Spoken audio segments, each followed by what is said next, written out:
So we're going to go into Photoshop. We're going to open our file, look for a nice fruit picture. This is one that I've selected.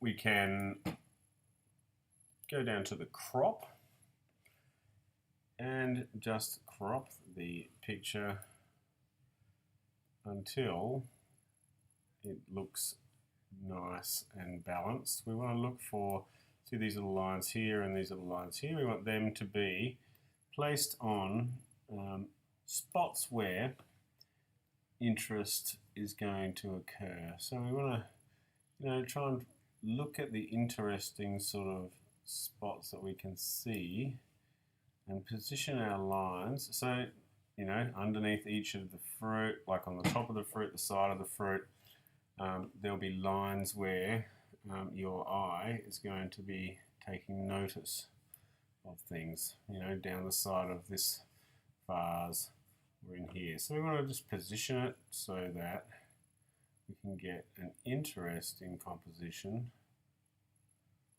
so that the eye is interested. Double click when you finish. Right. Makes sense? The next thing you can do, go to adjustments and posterize. Because we've got too much detail in here, it's nice to just take some of the detail away. Make it look a little bit more like a Cezanne. So we're going to abstract it a little bit. Now if you take the levels down too much, you'll get too much distortion. So you only want to take it down a little bit.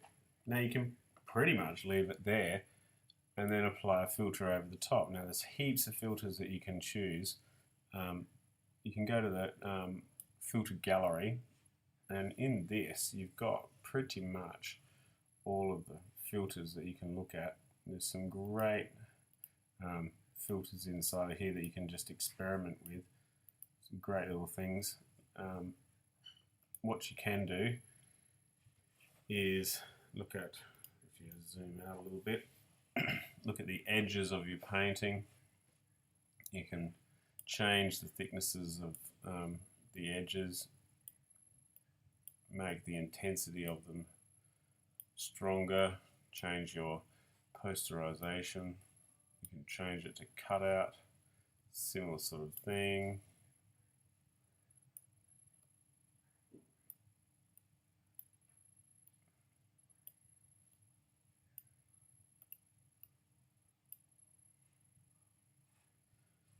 Select whatever you like. There's quite a lot in here, like a sponge one.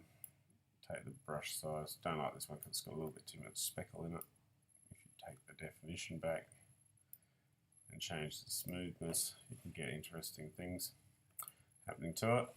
One that I like it's just as easy, is the oil paint filter.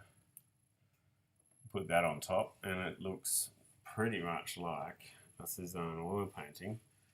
It's quite nice. You can change the stylization, so how much distortion it brings in. So if I look at how much distortion I'm getting with the circles, how clean it is, how much the filter's cleaning it up, how big, doesn't seem to be doing anything, how much scale it is, the bristle detail, and the lighting, how much of the direction of the light is going to be on shine. Too much, thick paint, thick paint, thick paint, thick paint.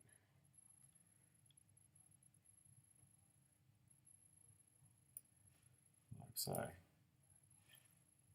And you get quite a nice little painting there. Save it and then produce a couple more. Do a few different filters and then see what sort of things you can get. I'm going to save it. Probably the best thing is not to save it as a maximum file. Go to about medium and there you go. Good.